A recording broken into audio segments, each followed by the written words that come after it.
It's two dudes with an attitudes, my man. And we are back, baby. And it is our WWE edition. And we are back. It is Ryan Enjoys Wrestling and MWO. And we got a jam-packed show with SmackDown, Raw, NXT. And it's sad to say, but we got some really depressing news. Are you ready, Ryan? Yeah, let's get to it, man. It's been a up and down week in WWE, so let's break it all down. Break it down. Hit the music. Two dudes with attitudes, let's go. It's the two dudes and our attitudes, ruthless, aggressively speaking, so let's do this. With Ryan and Denton, they here to get your attention. The 5-star broadcast shit, start to the ending. Whether it's the E or it's all E, the two dudes with the attitudes that bring the heat. Get the point, yeah, it's on, time to lock in. Listen to the podcast where they get it poppin'.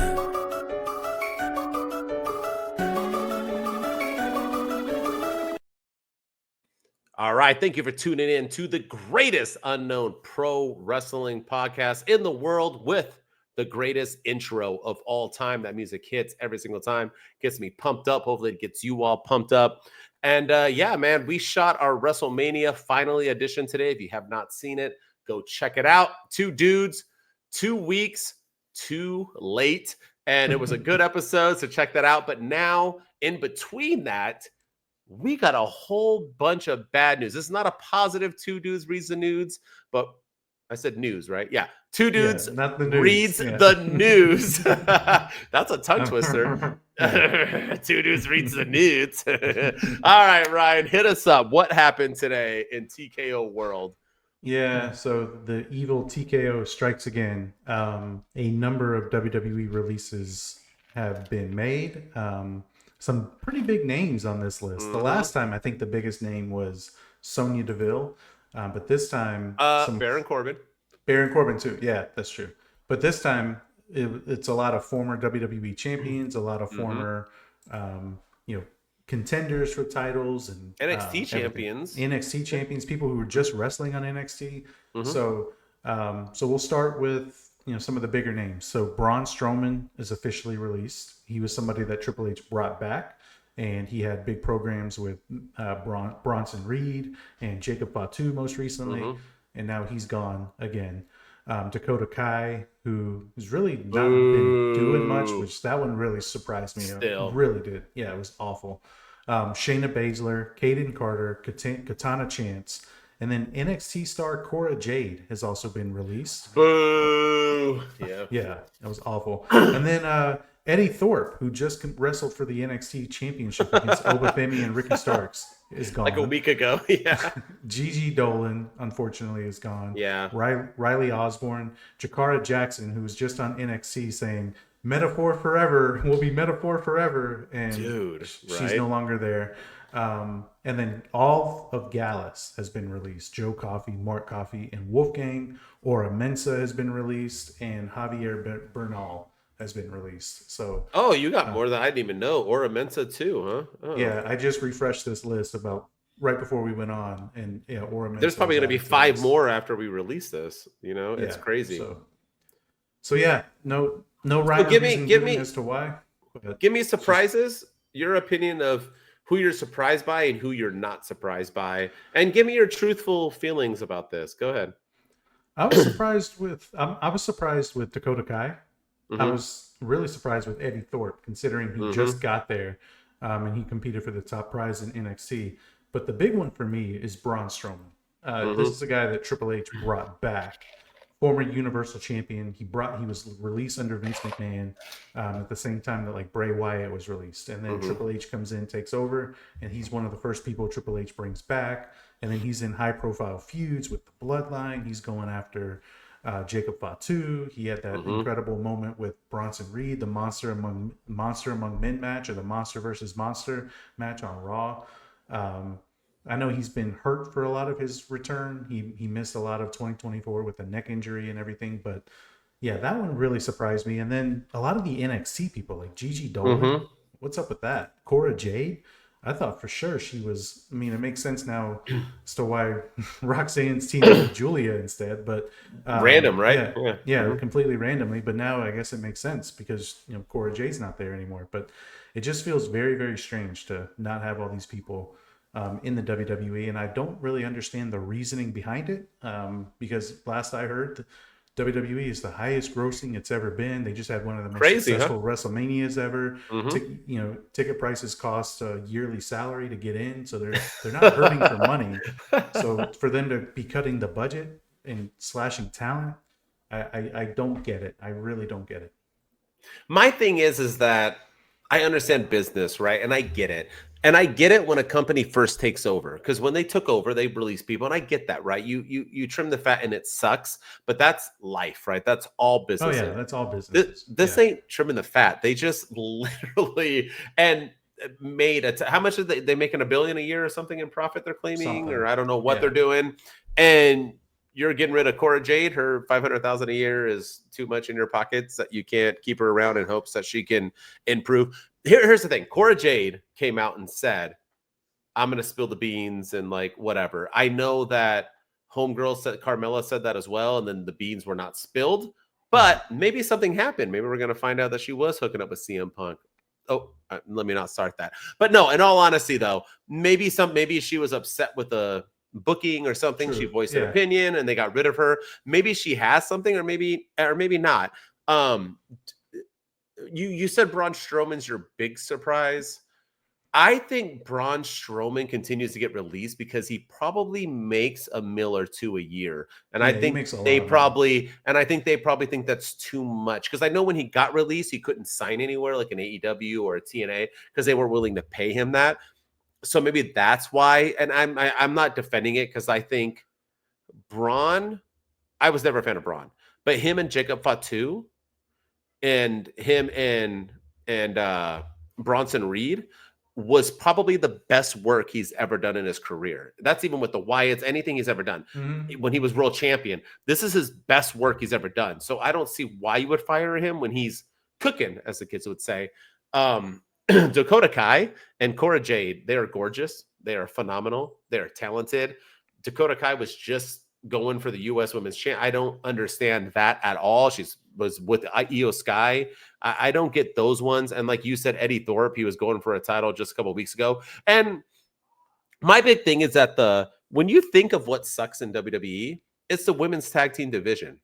And supposedly Liv Morgan, which we'll talk about, is like leaving. And I don't know what they didn't announce anything for what they're doing with that. She's just not going to be wrestling anymore because she's filming some unknown movie. But Carter and Chance, we don't need more women's tag teams. We're good. We just don't need it. We're just going to let them release. And I am confused. There's not many times I've been shocked by releases in WWE, right? Like, sure, like you said, Sonya Deville, that was a shock. Baron Corbin, that was a shock. But everybody else kind of fit. This one was more like 80% shock, 20% not shocked. Like all the ones you just named at the end. Okay, like that sucks, but I see it, right? What I'm hoping is that like a Dakota Kai, maybe a Cora Jade go to TNA, Eddy Thorpe, and then they can, have that partnership with the WWE. But yeah, this was a pretty hard hitting. My thing is like, who's next? Is JD McDonough going to get released tomorrow? Is Finn Balor going to get released? Honestly, like I don't. Is Chelsea Green? Yeah. Is Chelsea Green gone? Like, what are we like? Bailey. I mean, Bailey was just on. Good call. Good. I'm dead serious. She got pulled up at WrestleMania. Yeah, I mean, damn, bro, I haven't seen Charlotte Flair since Mania. Maybe she's getting released. Like, I'm being like, honestly, like who? I don't know who. Like, is anybody safe? I mean, damn, release a Rock. Yeah. Is Cody released? I haven't seen him since Mania. Yeah, I didn't watch SmackDown tonight. But maybe I'm just saying, like, why are like you said, this is there's nothing worse than that's like me calling you, right? And I'm like bragging about how much money I make. I'm like, dude, Ryan, I'm hitting it. And then the next day I'm like, hey, bro, can I borrow like $400? I'm like down and down. That's like what TKO is doing, right? It's like how do you brag about how much money you're making?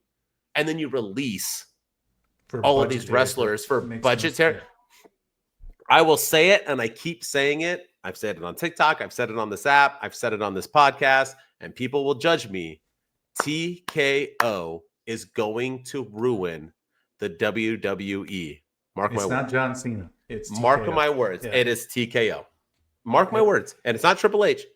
It's TKO because they're running the WWE like the UFC, and those are two different, complete things. Just quote me on it. Quote me. Yeah, I mean, the number of releases under the Triple H regime has been very surprising. There's been a lot of them. I remember Vince had a lot of releases, but a lot of Vince's releases were people that were never on TV or that he just never used. These are people 100%. That were just on TV and had big matches and had moments at the Raw after WrestleMania and had moments at Saturday Night Main Events and was competing at PLEs, and some of them were just on TV this past week, and I don't understand why they would do this. Let me ask you something, Ryan. We didn't plan this, and I know we've been going for 11 minutes. We got to move on, but when are we going to start having a debate about which time is actually better for WWE? Vince or Triple H? Because I get that everybody is on the Triple H because he books better, the more story, the product is better.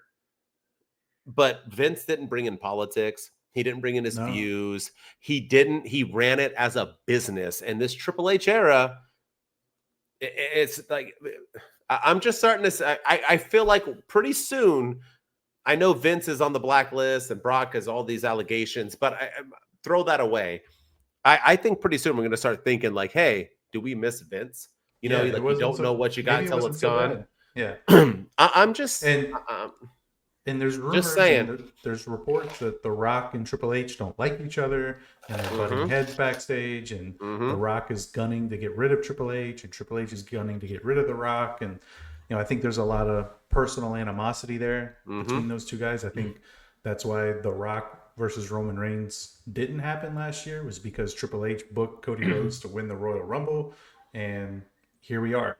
You know, we never got that match because Triple H, maybe he went into business for himself. So there's just a lot of personal stuff that I think needs to be avoided that's coming out lately. So I am starting to miss old Vince for sure. Sometimes, I mean, I for sure thought Vince was going to be the third man of that awful Hulk Hogan, Eric Bischoff thing, but then it was some random guy I've never heard of. But just remember, America first, beer second. All right, you ready to get into some SmackDown? Probably the dumbest thing I've ever seen. Sometimes 100%. This country makes me shake my head. All right, so we're going to break down the 4 best things of SmackDown. Are you ready? Our best, worst, most important. Let's open it up, and I want to hear from you. We had the promo of the century between John Cena and one Randall K. Orton. I'll let you begin. What do you think about this? Because John's only on every once in a while, and now Randy's holding the load by himself on SmackDown this week. What did you think of this promo, and what do you think of just this match in general? I feel like this is a match that everybody wanted because we wanted to see John Cena and Randy Orton run it back one more time on the John Cena retirement tour. So we're getting it. I don't like that it's happening at Backlash because we already know the outcome of it. Before anything happens, we already know that John Cena's retaining. It's a matter of how he retains, not if he retains. But this promo was god awful. This might be one of the worst promos I've ever heard from both of these guys. And these guys are legends in the business. You know, I thought three grown men at WrestleMania fighting over Paul Heyman's custody was bad enough. But now these guys are fighting over having kids. And that was the whole crux of the promo was John Cena, you know, you've become a real tight ass and you really should loosen up. You want to know how you can loosen up? Have children, because kids are the kids are the whole world and they make you see things differently. And it was just like a weird promo. And then John Cena was like, well, I've been raising everyone else's children for the last 20 years. How dare you judge me for never having kids? It was, and then he like chastised some random dad in the audience. And then he, you know, he's still PG John Cena. He's just not smiling anymore, like you've been saying. So this promo was I was just like, that's what they have to go with. These two legends, these two guys who have a history with each other, who go way back to their days in OVW together. They came up in the business together. They had heated rivalries in WWE together. And their promo when their last match against each other, most likely between these two legends, is, I didn't have children because I was raising their children, and well, you should have children. Let's fight for the title. It was just very, very weird, and just a bad way to open the show. I'm not excited about this match at all because of this promo. It's crazy that you say that, because this is like one of the matches that like I wanted when I heard John Cena was doing his farewell tour. I was like, Randy Orton, last match, CM Punk. And I still think, I don't think Cody Rhodes is going to beat Cena. I think CM Punk's going to beat Cena. But nonetheless, this was, I don't know if Randy Orton delivered it wrong.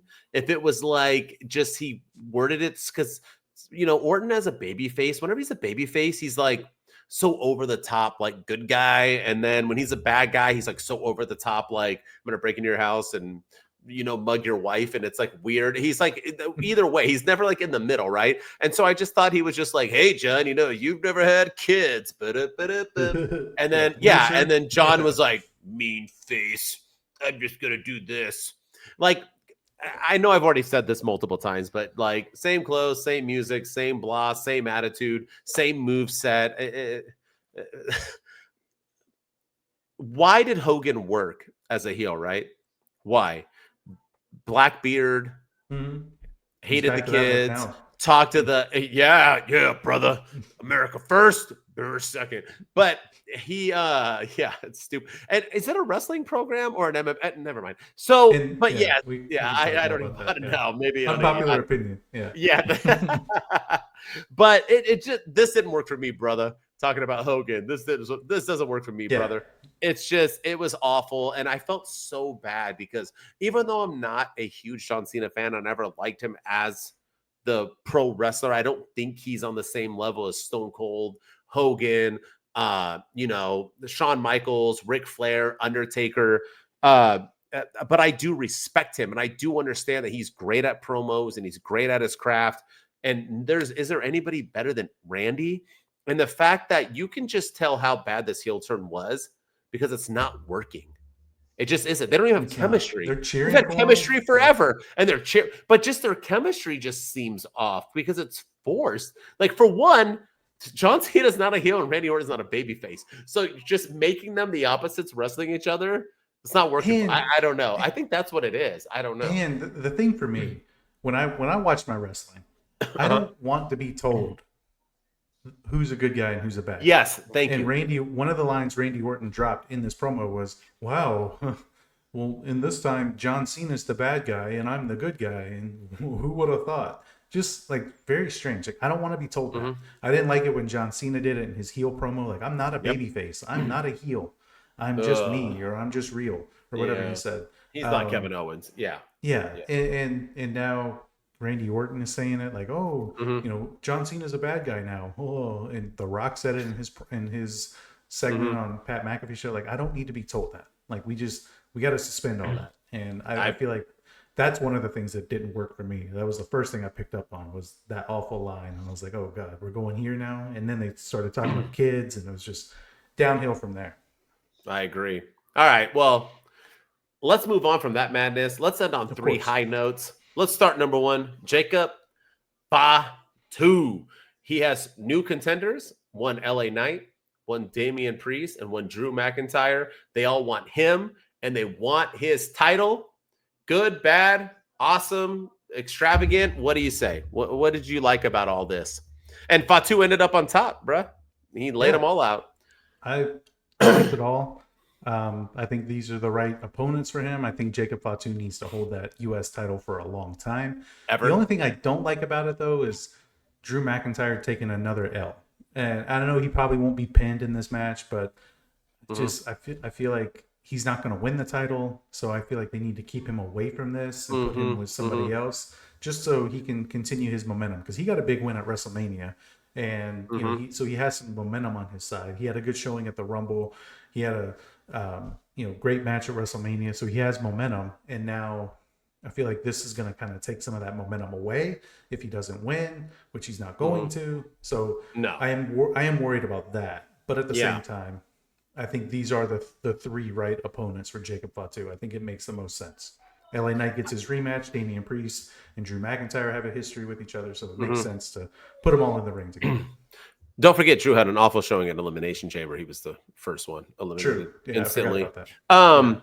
But no, you're right. And I don't think this is about any of them. I think this is about promoting Jacob Fatu because you're going to have Jacob Fatu. Like LA Knight, he's not on the level of Drew and Priest. Yeah, but he's still a huge over-the-top star like a Jey Uso. And then you have two former world champions and Fatu. They want Fatu, and Fatu's going to beat them all. That's printing money, man. Fatu is, I keep telling you, WrestleMania 42, Jacob Fatu, Braun Breaker, World Championship, Night 1. It's going to happen. Seth Rollins is Pencil it in, future, man. Yeah. Pencil it in, bro. I'm telling you, he is. We'll get into that, but yeah, they are the stars. Another positive: Zelina Vega wins her first ever singles title, and I have to say, you know.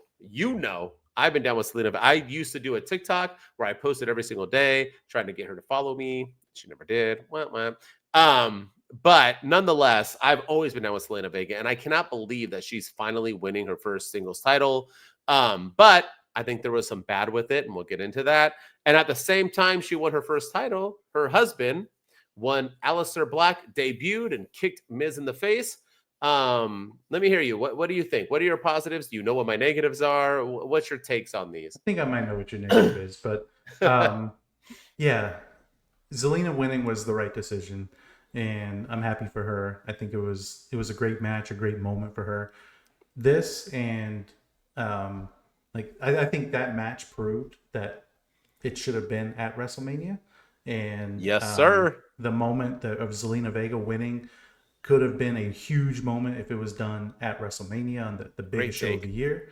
So I think Triple H gets an L for not putting that match, and the main event should have been at WrestleMania as well, which we'll get into with the TLC match and everything. But you had the New Day and the War Raiders on WrestleMania, a snooze fest of a match. It was. And then you had this incredible TLC match on SmackDown. It was just, maybe they were showing out because they wanted, like, they should have been at WrestleMania, so maybe they turned it up to the nth degree to prove that they should have been at Mania. But imagine if it was Mania, they would have turned it up even more. It was imagine great. that. So yeah, big misses there by Triple H, but Zelina Vega, happy for her. Aleister Black. Oh, I like it. That's what he should have came back as. Nobody knows how to spell that man's name. Like, I don't know how to spell Aleister. I cannot spell. I don't know how to spell Malachi Black. Yeah, I don't know how to spell either of it. But I'm happy that he's back. I don't know how I feel about him having a program with The Miz.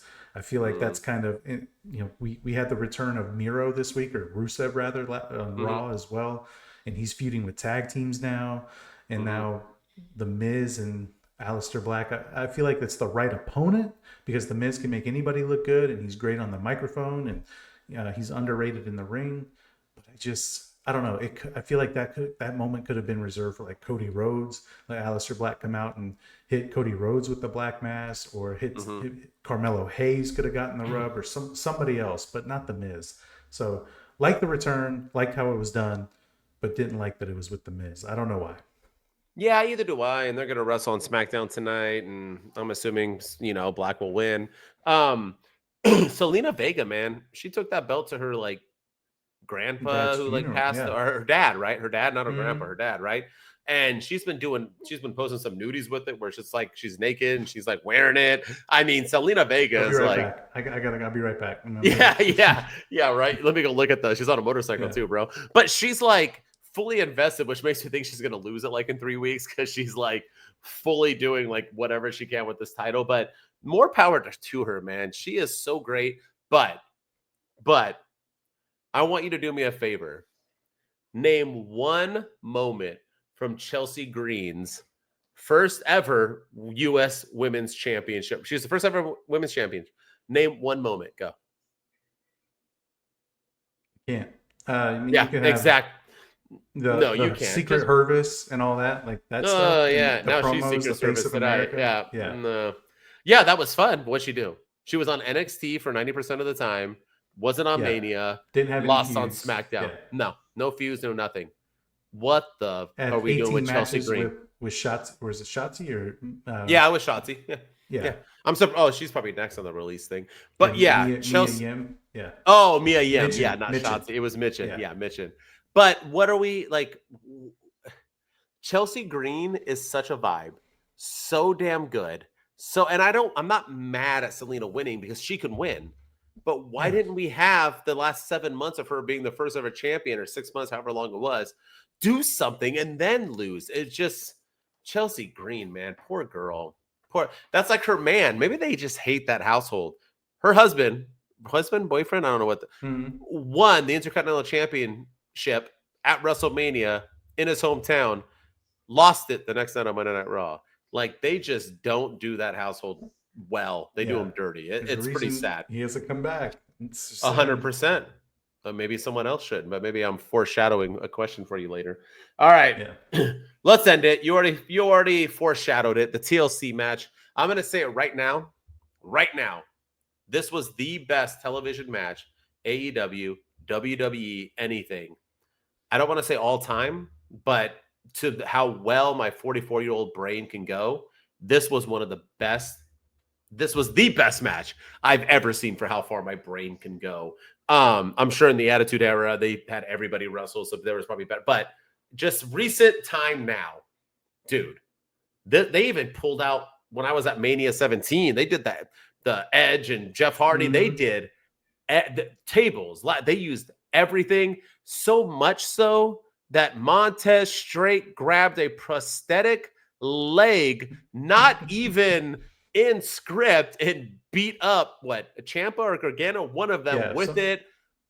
This match was so good, it literally knocked Ciampa's beard off of him. This match was that damn good, my friends. Yeah. Like, it is a classic. If you didn't see it, go back and watch it. Chef's kiss.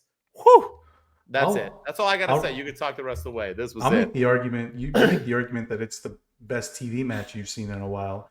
I'll make the argument that it might be the best TLC match ever. Like, better than the one at 17, better than the TLC one. I was there live, bro. I was the first one to jump up, and that you see me. It might be. It really. It was. I mean, Montez Ford is that dude. Yeah, shout out to Montez Ford. There was one moment where he like Michael Jordan did from the free throw line. Like, he was in the middle of the ring and he leapt to the turnbuckle to because they kept showing that he couldn't even how's that possible? Yeah, it's like all of a sudden he's just on the ladder and then he's like climbing up inside the ladder. It was everything. The athleticism that everybody showed in this match was fantastic. It was a great, again, should have been on the main card at WrestleMania, but maybe it was so much better because it wasn't on the card at WrestleMania. And they were motivated to put on one of the best TLC matches ever. But this was incredible, and it was a great way to end the show. And the right team won. I did not want to see the Street Profits lose the titles so soon after winning. Oh no, their money. And let's fade into Raw now, because you're talking about this match and how great it was. Let's go into Judgment Day. They had a tag team match, and we're like in two different worlds here, brother. We have a lackluster New Day War Raiders match where the New Day wins, which they should have won. They need to be the champs. We've been saying that. And I said it should have been at Mania, and now I regret it because that match, it was like a Sunday Night Heat match. And we have the Judgment Day versus the War Raiders in another lackluster match. And New Day's like watching, and I'm like, what is happening? SmackDown tag teams, straight killing it. Raw tag teams, suck. But the Judgment Day, let's just break it all down, and then I'll get your take. I just want to break it down for you. We got them losing, a returning JD McDonough takes the pin in their tag match. We have Finn acting. He's not really showing any animosity. He's cheery and on the team, and just let me know next time. We got Liv Morgan stating that she's going to go film a movie, which have they said? I've not heard anything about her being in a movie. She's going to be gone for a minute, but the tag teams are going to stay the same, I guess. I have no idea. We have Dom getting his next opponent, which is the phenomenal one, AJ Styles. I'm assuming they're going to wrestle at Backlash, which is straight printing money. So yeah, Judgment Day, up and down. Carlito stating that he wants to win a title, and then we never heard about it again. He was like, I need a title. That's cool. And then we didn't hear anything ever about it again. I feel like you're looking something up right now, but what say you? What are you doing with Judgment Day right now? How you vibing? How was their Monday Night Raw? And I think we're mostly going to talk about Dom and AJ Styles because that's legit printing money. Go ahead. Yeah, I was looking up the Liv Morgan movie, and the movie that she's in is Bad Lieutenant Tokyo. It's a movie that has Lily James in it, and I've never heard of this franchise at all, but apparently it's supposed to. She's one of 3 main stars in this movie, so she's going to be out in this. But good for her. So, all right, Bad Lieutenant. I've heard of that. Yeah. Okay. I've heard of it too, but I've never heard of it. I feel like this one, Bad Lieutenant Tokyo, but they're saying that it's a part that could cement her as the next Hollywood it girl if it lives up to the expectations. I mean, she's fine enough. Can she act though? I mean, she does okay in WWE, but movies are different. Yeah, but she can do whatever she wants. And DM me, Liv. But but with the Judgment Day, like I don't can we break them up already? Like I'm kind of to the point where this thing with Finn Balor is going on way too long. Like he's not showing any animosity, and I understand that's part of the show and that's part of the thing. And he's one day he's gonna snap or someone's gonna snap on him, and we're gonna get to that. But can we get to that next chapter already? Because this is starting to drag out a little too long. And then Dom versus AJ Styles, I have no doubt that's going to steal the show. That's going to be a fantastic match. Hell yeah, it is. And it's going to be a great feud, and it's going to be a great way for Dom to really hang with one of the best out there. Like that's going to really put him on the map because I think AJ is going to make him look like $1 million. The thing I want to talk about though is JD McDonough, because when he got hurt a few months ago, we both came on here and we said that could have been the moment that made JD McDonough a superstar. Apparently he was praised heavily backstage for continuing the match and showing the toughness. And we said that when he comes back, he's going to be a huge star. He's going to get a pop and everything. He came back last week and helped Dirty Dom beat Penta. And, then this week he's in a backstage segment with Finn. And he's like, oh yeah, sorry. I called Dom to congratulate him. And, I should have told you. And then he's in a match with the Judgment Day, and he gets pinned.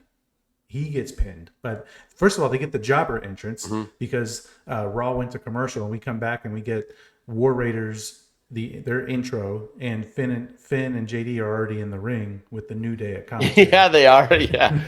And then JD McDonough takes a pin, and it's just I feel like this was the biggest much ado about nothing return in recent history. Like this could have been a huge moment. He could have gotten a huge pop. This could have been an opportunity to really catapult his career. And like I thought maybe he turns on him here, and this is what propels him to that next level. But again, it was just same old. The more things change, the more things stay the same. He came back and took yet another pin and was kind of the laughing stock of the Judgment Day next to Carlito. And I feel bad for the guy because he had that brutal injury, and I really thought that was going to help him take off. And instead we're right back to where we were. Tell me how many times that injury was brought up on any of his returns. Never. Exactly. Yeah. So they never. What the hell are you doing, Trips? Yeah. Once again, man, misses or misses. They talked about it. They talked about it a lot when he was gone. Yep. Last week they talked about JD. Yeah, but now that he's back, they're like, oh yeah, JD's back. Great to see you. Yeah. 100%. Insane. Insane. Let's talk about some. Oh, actually, I posted about the NXT Women's Division on Monday Night Raw, and I think you have something to say about that, whether you agree or disagree. But what do you say about that? We've been having the NXT women constantly on. Stephanie Vicaire is defending her title. She's fought twice now, back-to-back Monday Night Raws. And then we have Roxanne Perez and Julia just randomly showing up. Are they or are they? What brand are they on? What say you?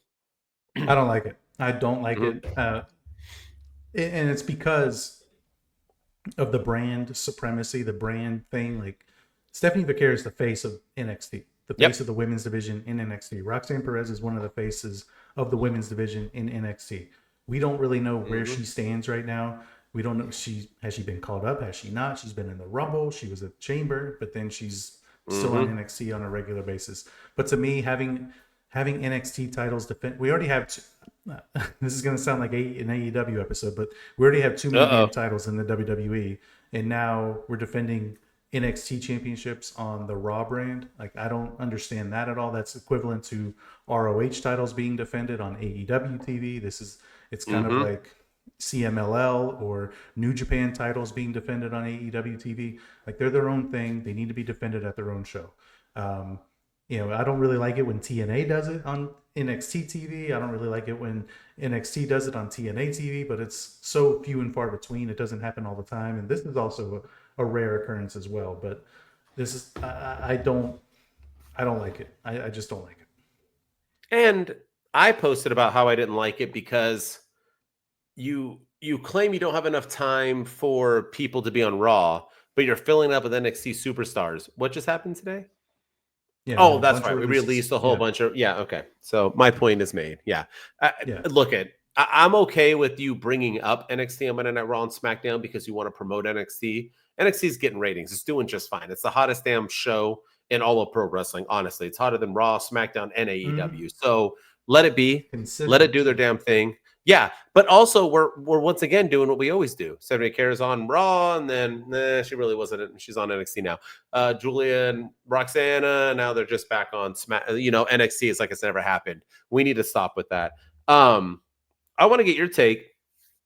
We have a new contender, a number one contender for the World Championship on Monday Night Raw, and the fans are kind of mixed. A lot of people don't like this man. He put out a fire music video if you haven't seen it. But one Logan Paul looks to be the next contender for one Jey Uso. I'm not going to lie. I actually thought Logan Paul got the better of Jey on the mic. But that's just my opinion. But what say you? Is this because Jay's not that guy? Or is it because Logan Paul is an attraction and this match makes sense?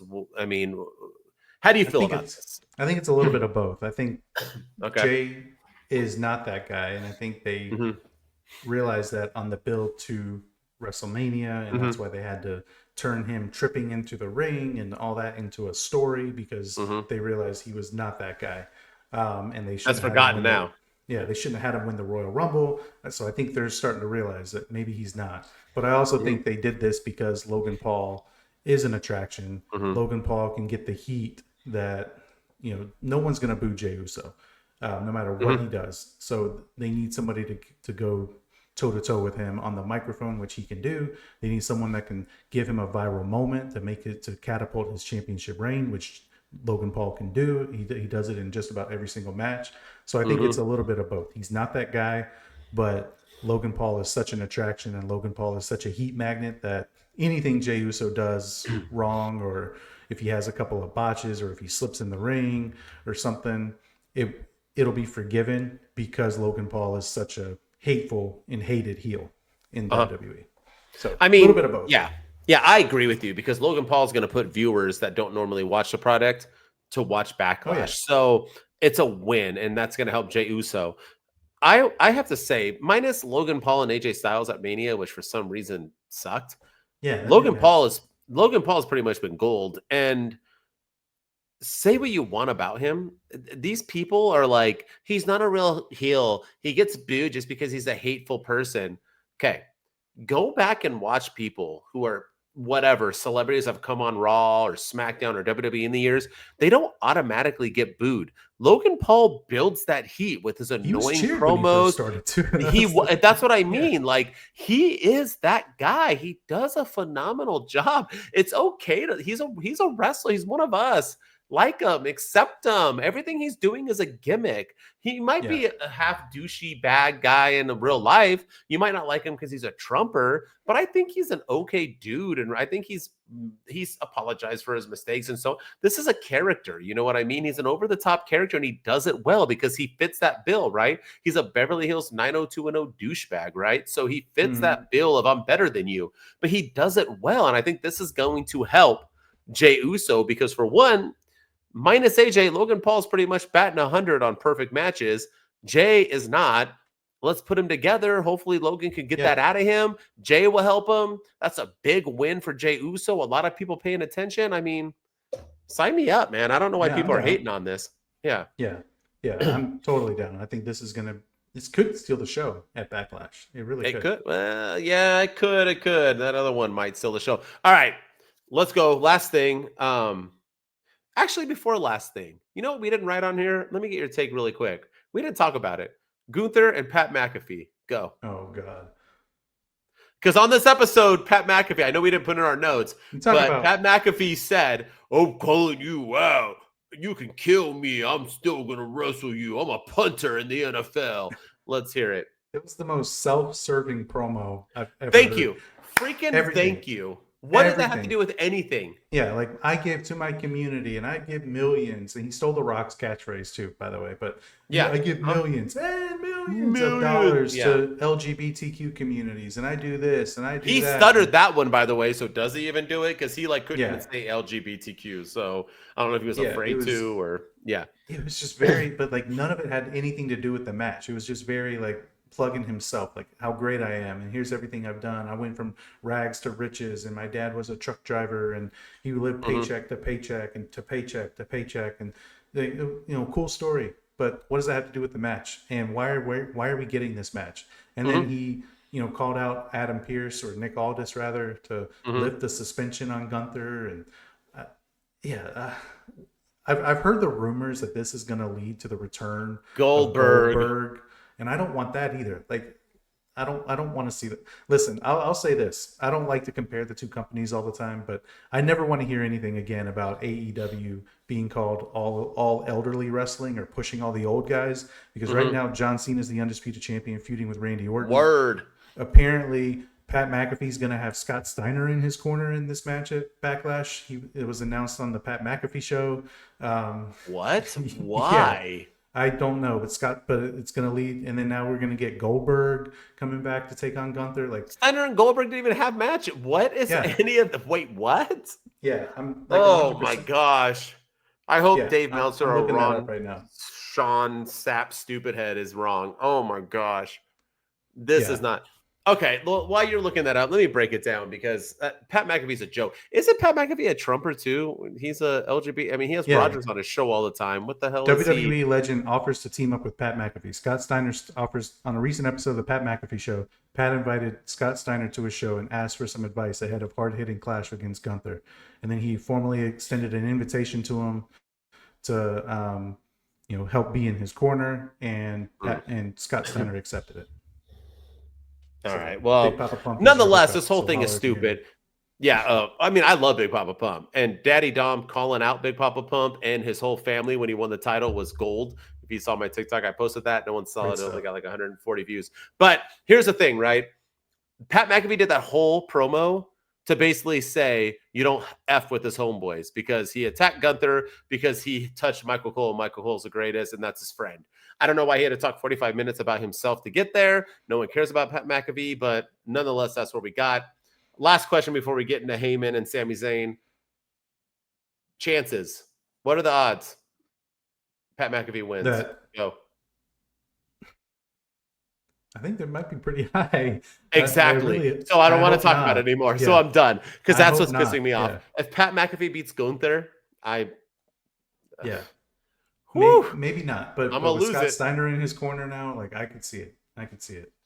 Oh my god! As long as he brings out the freaks, I'm good. All right, Heyman guys, Mr. Seth freaking Rollins, Paul Heyman, Braun Breaker basically explained why they did what they did. Sami Zayn came out to talk. They asked them to join. They had a match later on. They beat his ass, and now he's going to SmackDown. I don't know what the hell's happening. What say you? And who's going to be the third Heyman guy? Boom! You didn't know that was coming. Go. No, I didn't. Man, this segment was really odd to me. This whole thing, just because, like the story of the show is Sami Zayn gonna go to SmackDown? But yet people go to the brand all the time. Like there's no always. We have Roxanne Perez going from NXT to Raw like every other week now. Chelsea Green competes on SmackDown and NXT. Sami Zayn was literally feuding with Kevin Owens while showing up on SmackDown just earlier this year. He was on SmackDown when the Bloodline reunited for War Games. So he goes to SmackDown whenever the hell he wants. There is no brand split. So being like, I'm going to send you to SmackDown, take my offer, it's kind of a stupid, really stupid story for the whole show. but I do like what they're doing with Seth Rollins. I do like what they're doing with Braun Breaker. I think the only thing I don't like, we got to change Seth Rollins' music. We got to change Seth Rollins' attitude. He's still getting cheered. Even he's John Cena. Weird. Even the crowd is chanting one more time when Braun Breaker speared Sami Zayn all those times, and they were booing when the referee called for the decision after the match.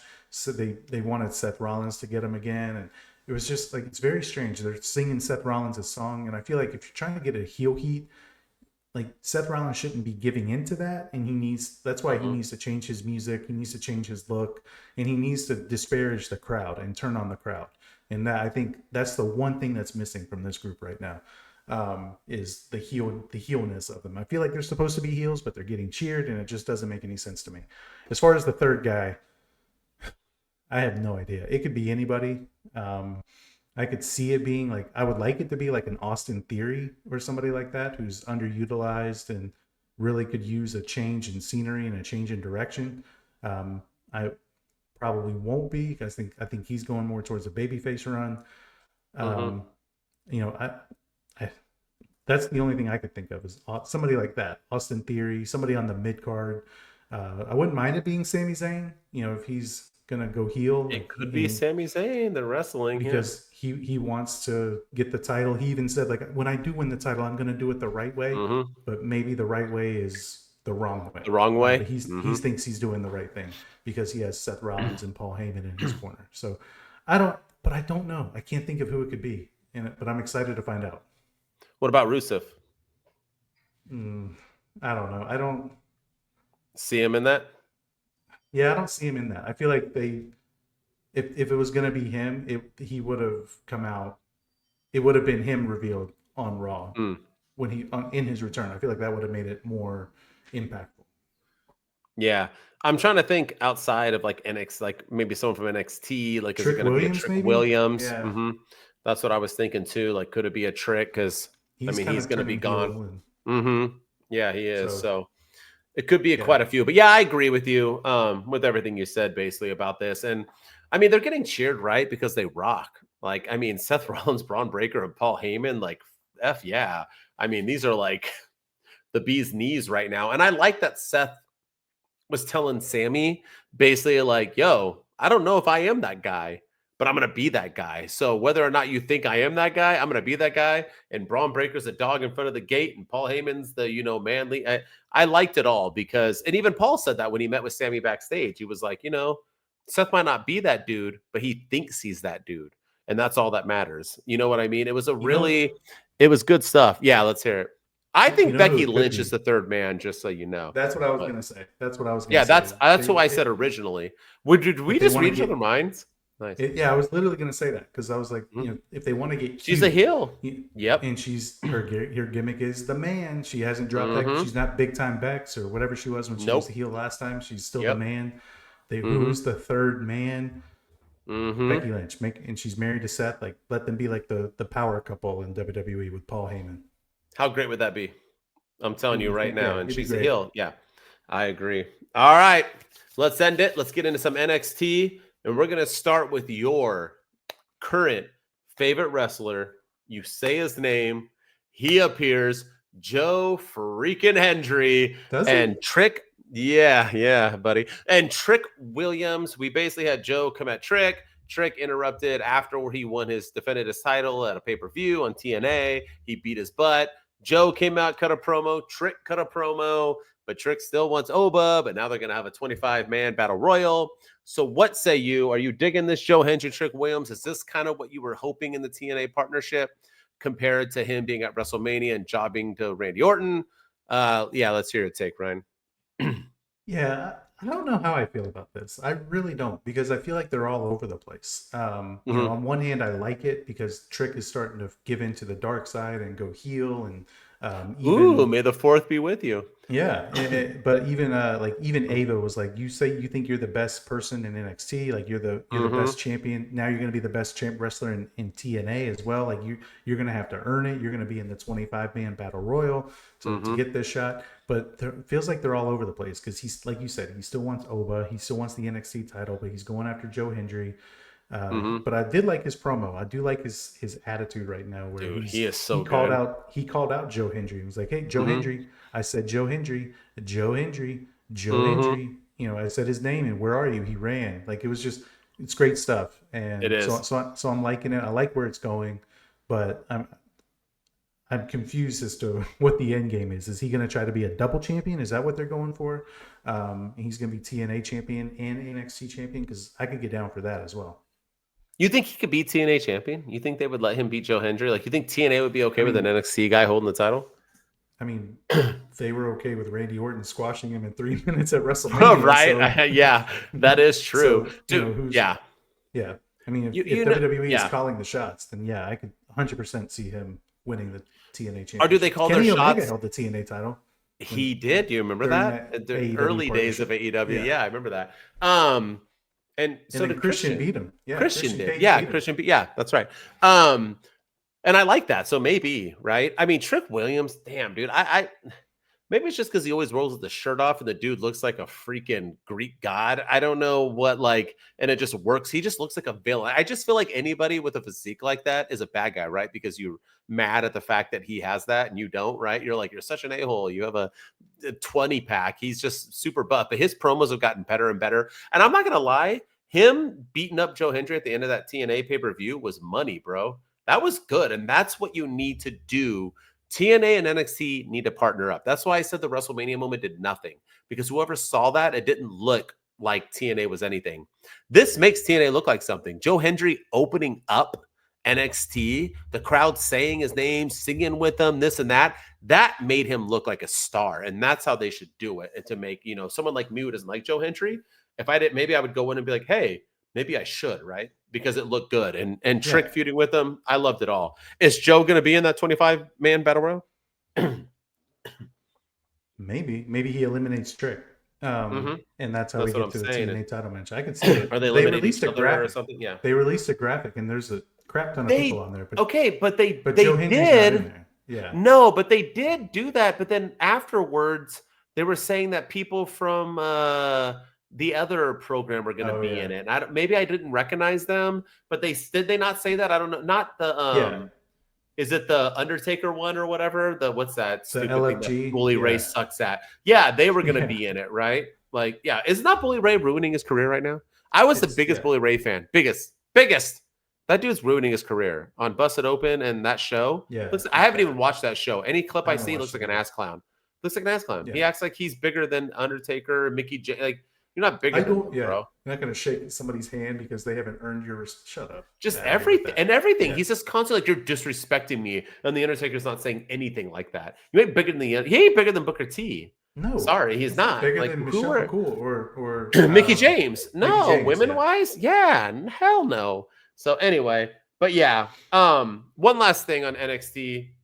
Ricky Saints. He came over from AEW as, as a person who people thought he had more potential, should have done more. The only title he ever held was a title that didn't exist. He comes over to NXT, wins that title pretty damn quickly, the North American. What say you? Are we doing good things with him? Are we not? I feel like him, what was he on, like number 2, 3 of the match? I'm glad he has a title, but what are we doing? Why is he not main eventing these like NXTs when the title's not going up for it? Or am I wrong? He's facing off against Brian Pillman Jr. I'm not Lexus King. I'm not really. It was okay, whatever. What say you? Am I off on this, or are they doing Ricky Saints properly? I think they might be. It's a little bit of both. I think they are misusing him, but I also feel like they're using him properly at the same time. Like I think from a fan's perspective, I think we like him so much that we want to see him pushed, and I think we want him to jump the line and get up into the world title picture, because that's where he belongs. But at the same time, it's got to be a slow burn. We got to see what he has. We haven't seen him. I mean, before AEW put him on the shelf, like we hadn't seen him in much of 2024. Maybe it's 2023. So he's been out of the ring for about a year and a half. So he needed to get into ring shape, and he needed to find his footing again. So I do like what they're doing with him early on, but I can see why fans are itching for him to get into that title picture, the world title shot, the main event scene of NXT, because I think he's that dude. I think he's great on the mic. I think he's got the persona. He's got the character and the gimmick and the look. But also the main event scene is crowded right now with Joe Hendry and Trick Williams and Obafemi doing their thing. Yeah. So, and Ethan Page crawling back up there. So yeah, and Eddy Thorpe. So yeah. Oh yeah. Oh right. We can't talk about that. But but yeah, I think like yes, I think we just need to be patient, and I think that's the big thing. My thing is that I'm okay with him being a North American champ. I just feel like they need to make him feel.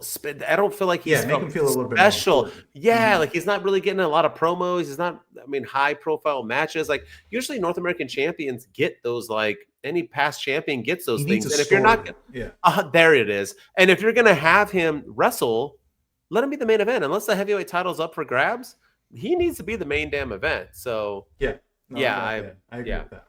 I mean, even Sol Ruka's getting better promotion right now as a women's North American champion than he is. All right. That was our week in review. We went a little long because we have been taking a while to get here. So we are off our marks a little bit, but it's okay. Are you ready for our segment, some big news at the beginning of the show? Yeah, we did. That was huge news, bro. And I'm happy, man. I missed you. I missed talking to our fans and our peeps. But let's get into it. It is unpopular opinion time. I know we got music. Unpopular opinion, trying to get them. They ain't hating, just listen. If you don't agree, man, they get it. They gon' say it with their chest, even if you upset. They can take their heat, none of this get some stress. This is something they been holding in. Two dudes ain't afraid to tell them what it is. And you might even agree. So open up your minds, come and listen to the team. I gotta meet this guy. What a stud. He hosts a podcast, a wrestling podcast. We need to have him on. He's Rich Latta. He hosts. Why don't we have Rich on? One Nation Radio is his podcast. So shout out to Rich. Hey, let's have him on for sure. Yeah, we don't ever have guests on. We need to have him on 100%. Dude is money, doing big things for us. All right, unpopular opinions. We're gonna each give a couple opinions that we assume is unpopular, but we think should happen. As always, Ryan's going to start off with a popular opinion because that's what he always does because he's afraid of the unpopular because he's so wicked popular. He's going to be popular. All right, let's get into it. All right, what's your first unpopular opinion? Oh, man. All right. With these releases that we just had, I think we're learning that Triple H may not be the talent evaluator or the talent savior that everybody thinks he is. So I think Triple H kind of gets held to high regard. That he brought back Authors of Pain a couple of years ago, and everyone was like, I'm all over social media. Imagine what Vince didn't know how to use these guys. Triple H is going to use them, and they're going to be pushed to the moon. And they're bringing back Paul Ellering with them. They got released. He brought back Hit Row. Because Vince didn't know how to push these guys. AJ Francis pissed off Vince, so he got rid of him. So and Swerve Strickland did something backstage and it pissed everybody off. So Vince was just being catty and petty. So Triple H brings back Hit Row. And what'd they do when Triple H happened? Nothing. And then Braun Strowman, recent example. Braun Strowman was fired under Vince. He got fired at the same time that Bray Wyatt was. He was gone. He was one of Triple H's first returnees. Triple H brought him back from wherever he was. He was wrestling as I don't even remember his name and the Indies. Titan. His name was Titan. But he was it was one of the first people Triple H brought back. And what did Triple H do with him since he came back? Really, other than Monster Among Men and Bronson Reed and Jacob Fatu, he really didn't do much of anything. Didn't really have a promo. Didn't really say anything backstage. Didn't really have stories. Really didn't do anything. And then he gets released. Carl Anderson and Luke Gallows, people that Triple H brought back that Vince McMahon got rid of. What did he do with them when he had them? He got rid of them. And now, what about the White Six? Yeah, the White Six. I know they're not released, but what the heck? Him and Alexa Bliss. Yeah, he brought back Alexa Bliss, and he's not using her. And I don't care that the White Six are hurt. Alexa Bliss can't wrestle. She can't cut promos. You can't bring her on TV and start her character transformation to this White Six gimmick until they get healed. You don't. Does Bo Dallas need to be on TV? Can he do backstage stuff? Like, can we get something? Yeah, exactly. Like you brought them back. They killed Chad Gable within a week, and then you haven't done anything with them they since. did kill Chad Gable. And it's just like, I don't think Triple H is. Everyone talks about how great the product is under Triple H, and it's gotten a lot better. Hasn't been perfect recently. He's had a few misses with WrestleMania and everything, but I do think that these releases, especially this batch of releases, is a huge wake up call to prove that he may not be as good of a talent evaluator that everyone thinks he is. Because I remember when all these people were brought back, oh, they're going to cook under Triple H now. Like they just needed Triple H. And all these people that AEW wants to see, like Aleister Black coming back and his first feud is with The Miz. Rusev coming back, oh, under Triple H, he's going to thrive. He's not going to be the jobber that he was under Vince. And he's feuding with tag teams. And people want like all these, like Adam Cole to come back to WWE, but yet, how is Triple H going to use him? So look at what he's doing with Carmelo Hayes. I just don't think he's the best evaluator of talent at the moment that everyone thinks he is. He's still great, but we need to pump the brakes with everything about how great he is. But is he great? Because honestly, like, are AEW hardcore our matches longer? Are we getting any? People are trying to time it now. We got morons on there. It's 45 minutes of wrestling on Monday Night Raw on a 3-hour show, or SmackDown or whatever. That was the same statistics as Vince McMahon doing it. Are people getting bigger? Like Carmelo Hayes, how's he doing? Yeah, he won the Andre. He's with them. Yeah, exactly. So is it different? Minus the bloodline, and which Vince started, and and Cody winning, which Vince started. And Judgment Day, which Vince started. What is really? The only positive I've seen of him right now was what I said about Mania, the youth movement. Right? Was that like the Fatus, which Vince didn't want? People like that, Dom winning, which Vince didn't allow yet. Stuff like that. But how's Austin Theory doing? Remember, he was getting hurt because of Vince. How's Austin Theory doing? He won Money in the Bank with Vince. Yeah. How's he doing? So it's just like I think we're just delulu because we think how much Vince was bad with like rewrites and this and that and blah, blah, blah. But just because it was hot for a minute, it doesn't mean Triple H is. I think the one positive of Triple H is that there's more freedom, and that's a plus. So yes, I do give Triple H the edge over Vince, but we need to stop acting like this is a brand new. Like, is he giving cupcakes in the back, and are they having donut day and casual Tuesday? And yes, 100%. Yeah, 100%. They're doing that, right? Are women being sexually harassed and assault? Probably not, right? So there are positives backstage, but I'm talking about as a fan seeing. I actually think the product's worse, to be honest with you, because ticket sales are through the roof. You can blame TKO and not Triple H, so be it. But I'm sorry, that John Cena heel turn and everything, and if The Rock's true, that wouldn't have happened during Vince's time. So no. Let's not act like it. So I think that's a good first opinion, dude. Yeah, he's great, but he's not the end all be all that everyone makes him out to be. I agree. All right, you ready for a shocker? I wasn't going to say this one because I don't want it on record, but I'm going to say it. Unpopular opinion: Logan Paul should beat Jey Uso at Backlash. Yeah. The end. I think TKO is going to want to do it because they're all about money. They don't care about the fans. They don't care about the product. They just want names and people, and maybe he'll come out with Travis Scott and they can hold hands while doing it. But I think Logan Paul will bring those eyeballs, and maybe Jey could beat him later on to retain it. But I'm just saying, I wouldn't be shocked. I don't think they're fully invested on Jey. I think they got to the Gunther thing and had to do it because that was their plan. And this Logan Paul came out of nowhere. I don't think this was planned. I think it's for a reason, and I'm just saying it now. My unpopular opinion: do not be shocked when Logan Paul is holding that title after Backlash. I'm not 100%ing it. I'm just saying, with everything in there, I know it's going to be unpopular. I can envision him holding that damn title.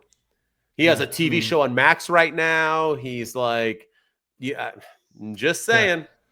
I can see it.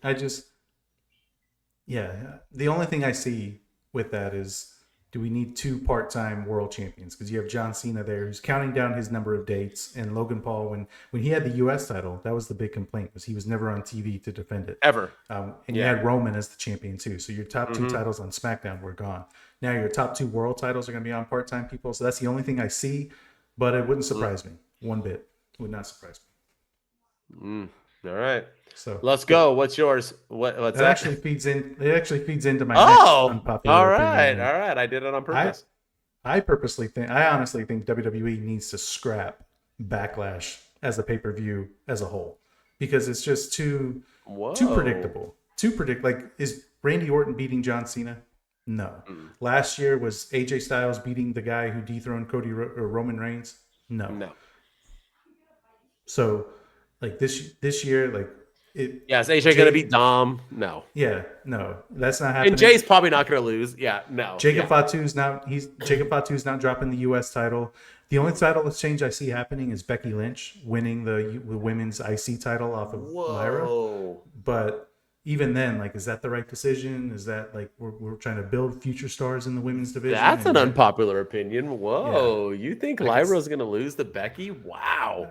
If she joins Paul Heyman, yeah. To make her the biggest, make her a big heel, to keep the heel heat, and then Lyra wins it again from her later. But I think but Backlash, like, Triple H loves his 5-match PLEs, and this match has, right now we only have 4 matches announced.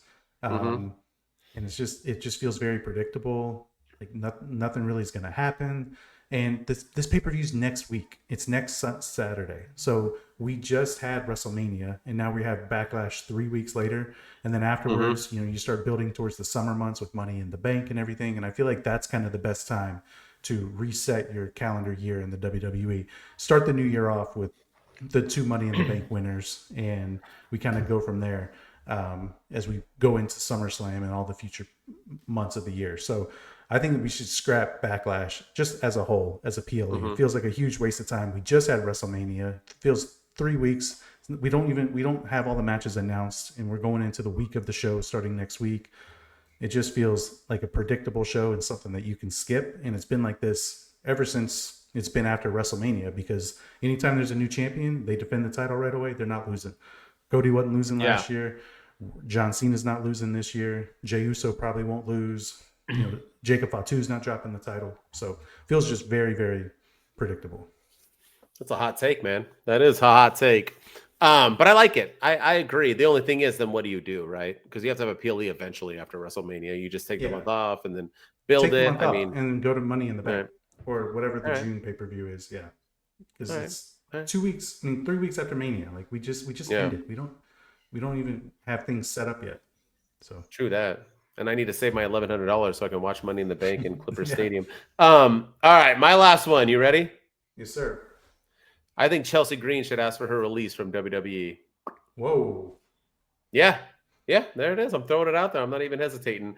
100%. Her man tried to stick around because it was the big show. He has done nothing but be a bigger star and shine more since he had left. I think Chelsea should join him, do the indie scene. I think she could be she is a freaking star, and I do not think WWE will ever utilize her correctly. She is way too big for the way she is getting treated. She is now also a bodyguard on SmackDown tonight. We won't future it too much, but she was dressed in black just like them. I have no idea what you were doing with this woman. She is way too gorgeous, way too great in the ring, way too great on the mic. She comes up with great gimmicks for herself, and she does everything. She's like the Baron Corbin. Every crap shit they give her, she makes it into, turns chicken shit into chicken salad every single freaking time. She needs to leave. I think she needs to right now be like, you're releasing everyone, let me go. I'll make more money and do other things outside of this organization. I love WWE. I love AEW, but sometimes people just don't work in the brand. Chelsea doesn't work here. She needs to do better she deserves better. And that's me, because I love this woman. Get the hell out of there, Chelsea. Yeah. That's a hot take, but a fair take. I like that. And you could make the same argument for Bayley. I think Bayley. 100. Bayley. I think Bayley would thrive in AEW, and Mercedes Moné is trying Her versus Mercedes? Woo! Yeah. Sign us up. And like Mercedes was trying to recruit her. She was like adding her on X when like it was announced that she was pulled from WrestleMania. So yeah, 100%. And I think Bayley would be the fantastic face of that women's division. It could be just what AEW needs. So better than Mercedes. Yeah. Get Bayley out of there and get Trade her for out of there. Trade her for Mariah May. Yeah, I was gonna say Britt Baker, but I think Britt Baker's gone. Yeah, Mariah May for sure. Yeah, who's 100%. WWE, which would be a huge loss for AEW. But I don't know. Once again, small it fish, big pond. I don't see why you would do it. Be a She's big only fish in a small pond. Too. Yeah. Jesus, she is so perfect. But yeah, all right. You ready? Fully agree. Get rid of Chelsea Green, leave WWE. Run now, right now. It's time. They're budget cutting. Do it. All right, let's get into it. It's our favorite segment of the week, and we need our boy Rich to do a song for this. We do it every week, but it is the least valuable and most valuable dude and dudettes of the week. As always, we start with the least valuable. It's not that we hate them or love them. It's just the way they were booked for SmackDown, Raw, and NXT. Ryan, what you got? I'm gonna go with JD McDonough. Just because you are hating on JD this week. It's not even his. It's through no fault of his own. I just feel like when he came back, it should have been a huge moment. And he comes back to crickets. He comes back to really no reaction. Nobody mentioned his injury at all. And he's back to being the grunt and the idiot in the Judgment Day that he was before. And he's getting pinned and he's taking losses. And yeah, it was just not a good showing. I didn't like that he lost, and now he's going to wrestle Penta next week, and he's probably going to take another L there. So it's just same old for JD McDonough. And I think I'm just more disappointed in everything that's happening because that injury, as gruesome as it was and as brutal as it was, he got a lot of praise. Even like out of character, Michael Cole was talking about how tough JD McDonough was, and they were sticking up for him, and he got a lot of praise backstage. And we really thought that could have been the launching pad of his career. When he came back, he was going to get a huge pop and get the star treatment, and that didn't happen at all. And that's really more on Triple H than anything. But I got to give it to JD McDonough. That's a good one. I hate it, but it's a good one. I'm going to be predictable. I'm doing it so you can't see me, Mr. John Cena. I'm Fair just, he's had chance after chance to make this heel thing work. He had time to, he's like a stand-up, he's like Matt Rife, where he's like a stand-up comedian, but he can only do crowd work. He's like literally trying to like, Randy, I can't have kids. You have a kid, and I raised him, and you're fat, right, Randy? And your kid's probably going to be fat too, right? All right. Well, let's fight. See you later. It's big gulps. Whoops. See you later. It's just awful. I don't like it. This is embarrassing. And honestly, his 17th title reign, mistake. Shouldn't have happened.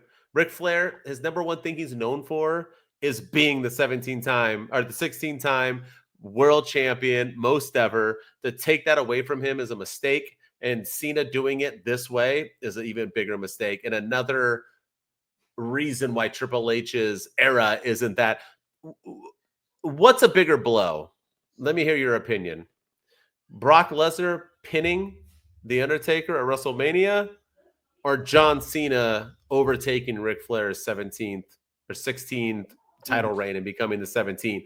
What's big? Honestly, am I off on saying that? Or are people going to, in the comments on TikTok, be like, you're an idiot. Cena's is perfect. Lesnar was the biggest mistake ever. It did nothing for him. It did a lot for him. So what was a bigger mistake? Because those are two different regimes. I think it's John Cena winning. Yeah. Thank you. So 100%. What has he done with it? He's done absolutely nothing with it. So that's my LVD. It should have been a crowning achievement, like a babyface. Thank you. For him to get Thank you. Yeah. Instead, he wins it as a heel, and everyone crapped on it. And remember, it was a bad match on purpose because he wants to ruin wrestling. So we got to remember that. Yeah. I'm still waiting on my apologies. I got a lot of mean comments when I posted about how he should not have won, how it was forced the night he turned. So many mean people. People told me I was an idiot. Before, just when he turned, I said it was the mistake. I said, this is forced. This is not supposed to happen. I was proven nothing but right. Same here. Like I made a video after his first promo, and I was like, he didn't mention The Rock at all, and everyone was like, you got shat on. We don't need The Rock for this story. It's not The Rock's story. Yeah. And then after WrestleMania, where's The Rock? Like, I'm suplex. This is how it's supposed to be. All right. Who is your, let's always end on a positive, right? MVD. Who's your most valuable D, and why is it not mine? Let's go. It is Seth Rollins and Braun Breaker, hands down. Ooh, good. I think they are good. They're the MVDs. The only thing they need to work on is the heel stuff. Like, are they heels? Are they baby faces? But other than that, like the way they attack Sami Zayn, it was brutal. It was vicious. I like that Seth Rollins is kind of guiding Braun Breaker and kind of taking him under his wing and getting him ready for the future. He was even coaching him, like, he made his bed, now he has to lie in it. You have to overcome all these people and everything that they're saying. You need to, like, he was just yelling at him in the ring, like he still cares, like he really cares about him, like a obsessed teacher type thing. I loved it. Everything they're doing is working. The beatdown on CM Punk and Roman Reigns on Raw the week before was fantastic when Braun Breaker was introduced. I'm liking it all, man. And and maybe this leads to Sami Zayn turning heel with the crowd turning on, which would be great, Sami in the match, which is long overdue and very, very much needed. But yeah, Seth Rollins and Braun Breaker and Paul Heyman are my MVDs of the week. Fantastic. Great choice. I have a couple as well. And only because I love, believe it or not, I'm a divorcee, but I still love. And that is my MVDs is one, Zelina Vega and Aleister Black. He made his return, long awaited. He was mistreated in AEW. And yes, you're going to say, what do you mean? House of Black's the hottest thing he ever did. How many single matches did that guy have? How many single match titles did he have? Exactly. And then Zelina Vega wins her first ever singles title the same night her husband. God, that's like the stuff of dreams. I love it. Props to Triple H for allowing that to happen. They have to be my big MVDs because they deserve it. And Zelina has done nothing but show class and how excited she is to have won that title. So it means so much to her, which makes it even more important. So yeah, mine is Black and Vega. Congrats to you two. I'm sure you guys had a fantastic night, if you know what I mean.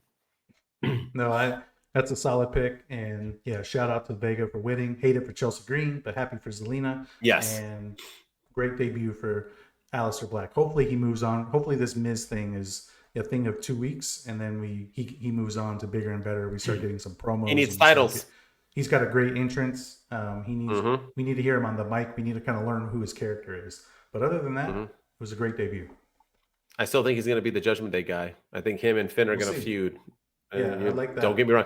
By the way, did he get buffer? That dude looks skinny, six-packed. He looks fun. Yeah. I've never seen him that ripped. He's looking good, man. Dude is looking good. All right, we are back, and that is our WWE edition. This is it for this week. We promise you that next week, back to our originally scheduled programs, we're going to have WWE and AEW. Just been busy. We had to squeeze these two in. It was tough with this and our WrestleMania reviews, but we are back next week. So thank you all for tuning in. Thank you all for missing us and wanting us back. As always, subscribe, 5-star us, comment us. Whatever you want, get us out there. I feel like we deserve to be known a little bit. And as always, if you just want to listen to me and be one of my famous 300 viewers, you can check me at all social media at my_wrestling_opinion. I'm still trying to hit 10K on TikTok. So if you listen to me and you don't have a TikTok, jump on there. Follow me. I'm trying to get to 10K, man, because then hopefully I can help us more out because I'll get a little bit more eyeballs on us.